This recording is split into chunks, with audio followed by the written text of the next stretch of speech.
Hi everyone, for this video I'll show you how to disassemble the main board. Please, as I said in every single of my video, watch the first video on cover disassembly before watching this video. To remove the Spark main board, you first have to remove these cables here, and then remove this 3, 4, 5 screws, 6 actually, using a 2.5 hex key. So first remove the cables.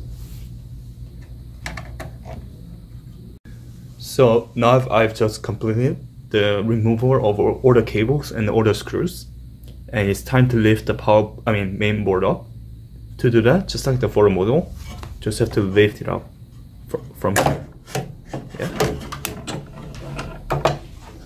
Yeah.